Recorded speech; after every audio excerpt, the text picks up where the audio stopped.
I've never really considered myself to be much of an explorer, or even a particularly brave man. However, that hasn't seemed to stop me from getting in the predicament I'm in now.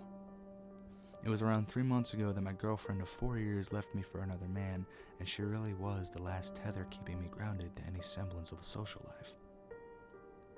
Don't get me wrong, I have friends that I love to see, but most live across the Metroplex, about an hour's drive, so it's a rare day when I make the effort to drive out there, and even more rare to have them drive out to see me. For the past 3 months, I've gone through most of the stages of a breakup: sorrow, self-pity, hopelessness, and anger. But after taking a long look at myself, I decided there were a few things I could improve. And although I'm not in particularly bad shape, I wanted to sculpt my physique. And this is a problem, as I'm a fairly lazy man. Not everything in my life has been handed to me, but I've learned to put the least amount of effort into any and all activities as possible. So rather than buying a gym membership and taking the 5-minute drive down the road, I decided I'd simply build myself a home workout center and do some ab blasting in my apartment. I only recently moved in this place about a month before my ex left me. It lies in the far corner of the complex on the 2nd story, and the balcony gives me an excellent view of the enormous soccer fields and the woods beyond that. The only problem is the landlady lives underneath me, and I learned fairly quickly that the whole gym setup idea was a bust, as almost immediately when doing reps with the weights I bought, I heard the crotchety old woman banging on my floor with a broom handle, commanding me to keep it down. As irritating as it was walking on eggshells all the time, I suppose it was understandable. So I opted to cut corners some other way, and rather than doing the smart thing and hitting the gym, my eyes turned to the vast fields at my very doorstep.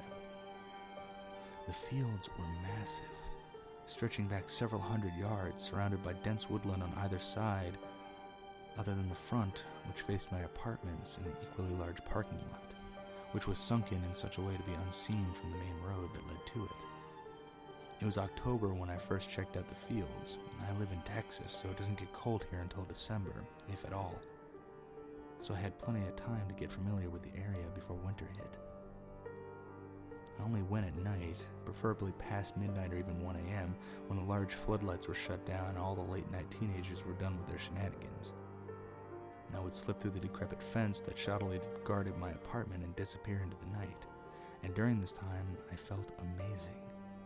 Completely uninhibited and alone, just the way I liked it. I would bring up my weights and do laps around the field, and hell, I even brought out a few buddies out there once or twice to have some drinks and play soccer once it had all cleared out. And although I will admit, going out there in the pitch black alone with nothing but the moonlight could be slightly unnerving at times, it was far better than the alternative, at least at first. As my isolation grew, my sleep schedule strayed from the norm, and it wasn't long before I found myself awake at odd hours of the night. Even now, I'm writing this at 2 o'clock in the morning. And about a week ago was a particularly rough one. After fruitlessly lying in bed for almost an hour and not even feeling my eyelids flutter once, I realized my efforts to fall asleep were futile, and I found myself crawling out of bed at 1 in the morning.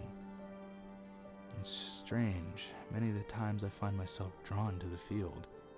It's almost as if I'm not in control of my body, movements, or even my own thoughts.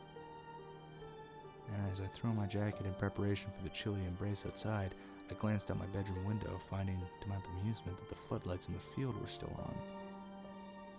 Because it was so late, I figured one of the workers must have forgot to turn off the headlights for the night, and initially thought little of it. I grabbed my phone and headed outside.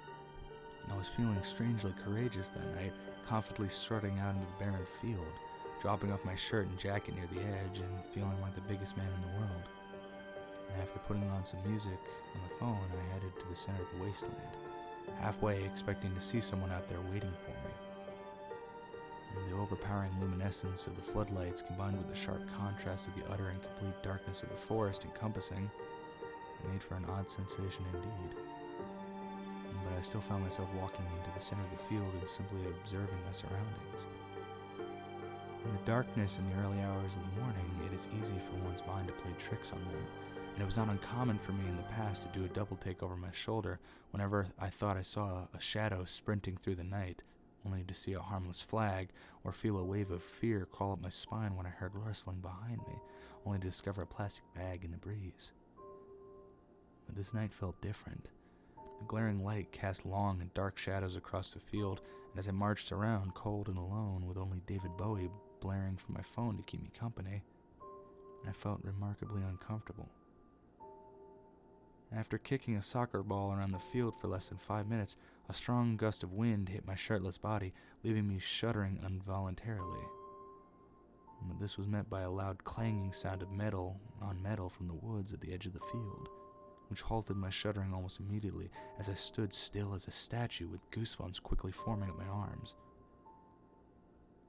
As I mentioned, it was not uncommon for there to be noises around the field, even at night, and I quickly rationalized that the wind had knocked something against a large metal garbage can at the edge of the field, creating the clanging noise I had heard earlier.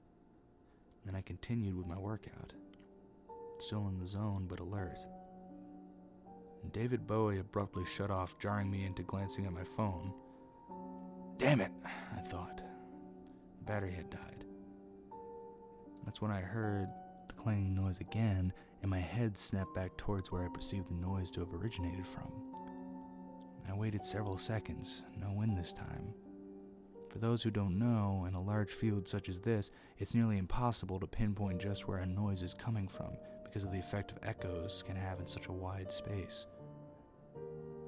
But I had the distinct feeling it was not coming from the garbage can at the end of the field. I had had enough fun for the night, and without glancing back, I put my phone in my pocket and started jogging away from the center of the field and back towards the hole in the fence that led directly to my apartment. And that's when it happened. The floodlights went out. I shit you not, every single one of the fucking lights turned off instantly. Here I was, damn near naked, eyes watering from the cold and goosebumps covering every inch of my body when darkness took the field. And that's when my jog turned into a sprint. I felt exposed, alone, and oh so vulnerable.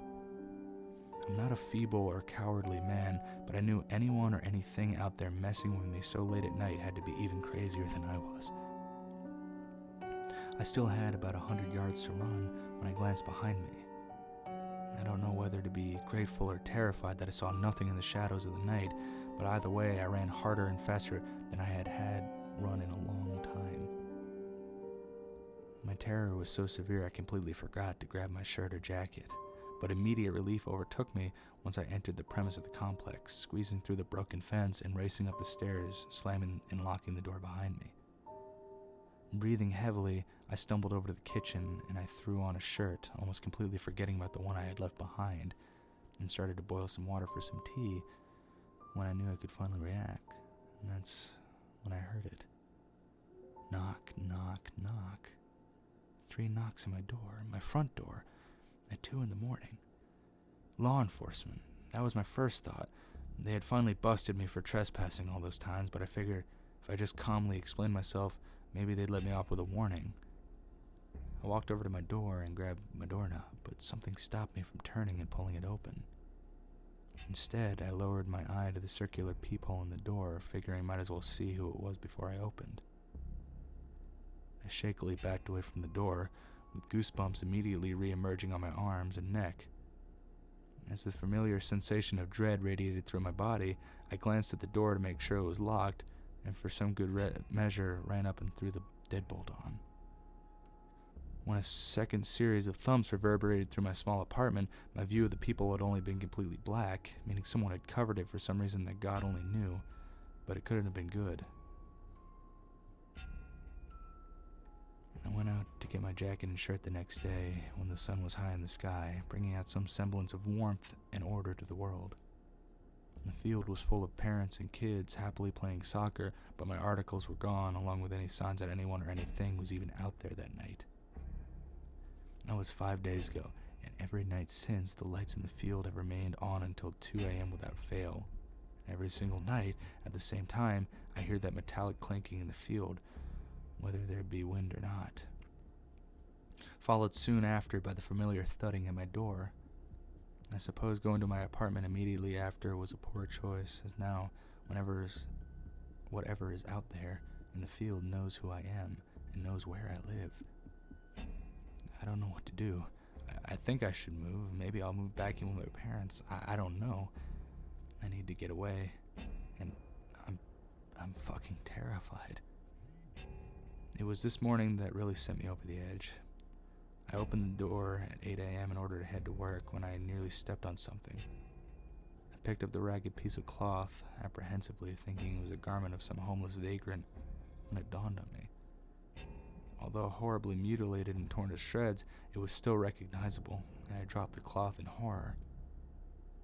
It was my jacket. Even now, as I write this, I regret to inform you that I hear it.